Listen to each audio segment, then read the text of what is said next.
Let's do it.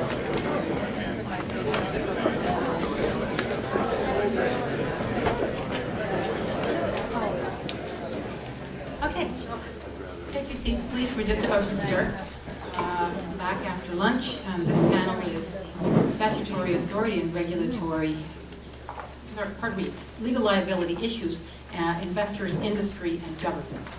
We have three speakers, three panel members, each of whom will speak for 10 minutes, and then we have 15 minutes for questions.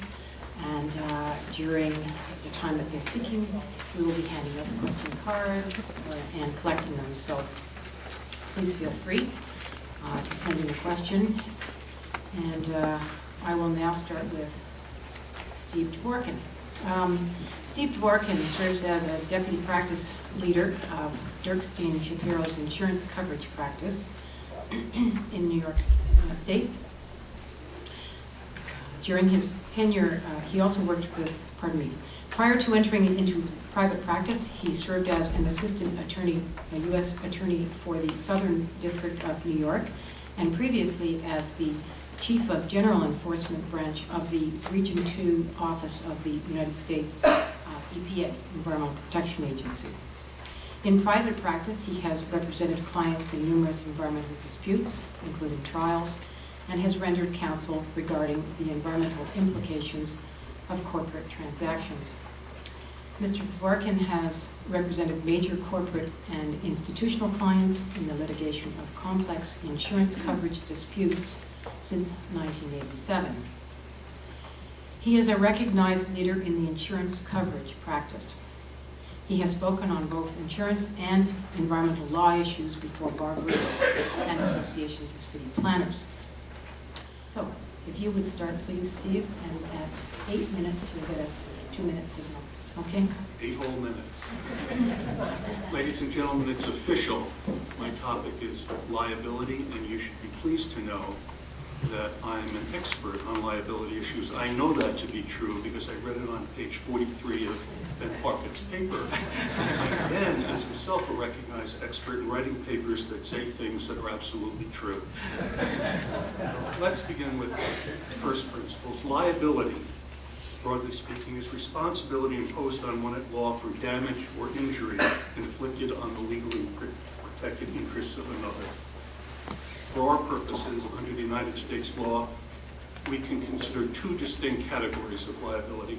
There's liability of the government, usually under a statute or regulation for the wrongdoer's insult to a good that the government looks after on behalf of all of its citizens. For example, one can be liable in the United States for the costs incurred by the Army Corps of Engineers of removing an obstruction to navigation. The unobstructed navigability of a waterway being considered a good inuring to the benefit of all Americans. Similarly, one can be liable under our environmental laws for remediation of conditions imperiling the health and safety of the public generally, or the quality of public resources, which is often another way of saying the same thing.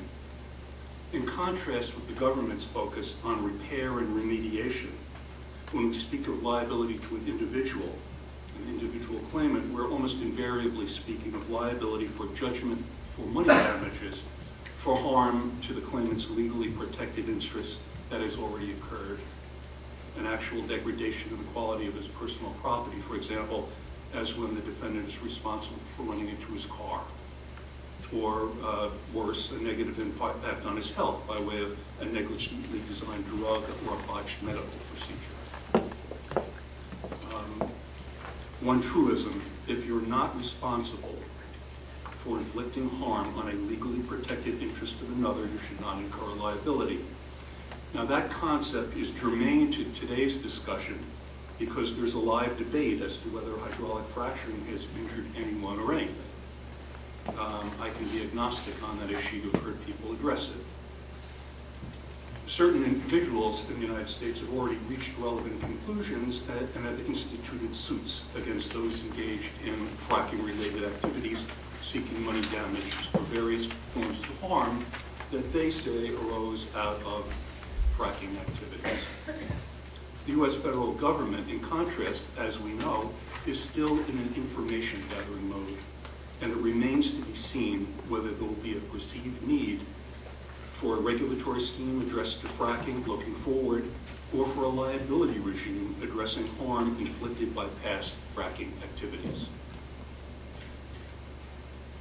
With regard to a possible U.S. federal liability regime, I think the important point to make is that a new wheel need not be invented.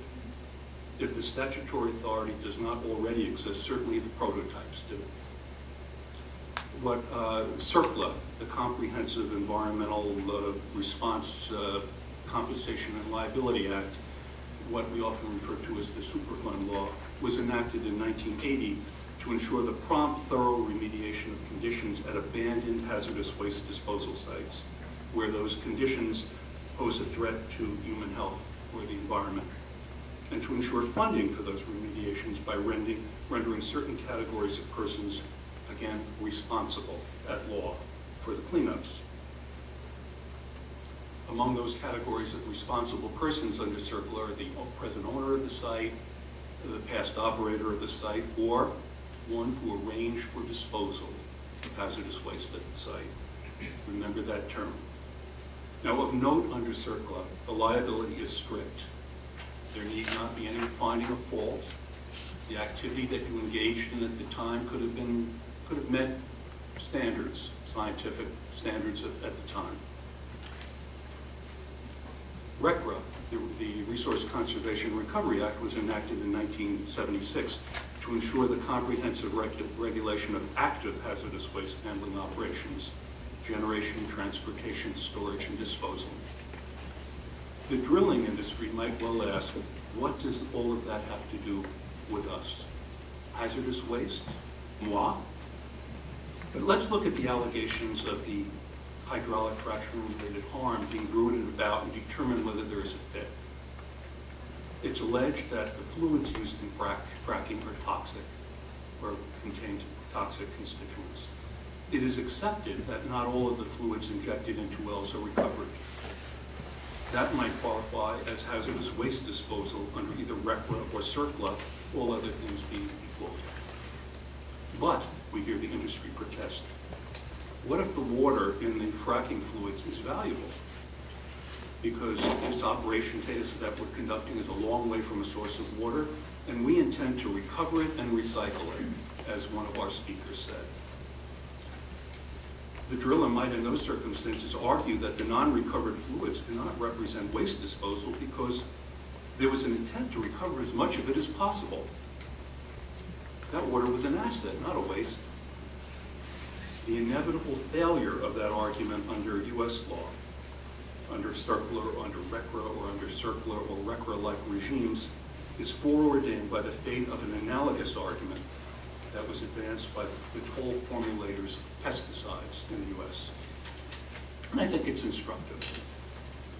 In toll formulation, pure technical grade pesticide is shipped from the manufacturer to a local formulator, where it is ground up and blended with an inert material, often it's powdered clay, to achieve the concentration for a particular end use. It could be 1%, 2%, 3% of the active ingredient, and it becomes cotton dust, peanut dust, whatever. The facilities at which those operations occurred, the toll formulating facilities, were not sophisticated. The tolling contracts, in fact, provided that the manufacturer would get formulated product that included less than 100% of the technical material he shipped there, 99%, 98%. The 1 or 2% would be lost in bag breakage or through vents in the bagging process. Let's fast forward for 20 years. It's now determined the pesticides, these malathion, parathine, DDT, is banned. The flourishing industry was no more. The toll formulating facilities are abandoned. It's determined by the EPA that all of these facilities are contaminated. They're hazardous, they're surplus.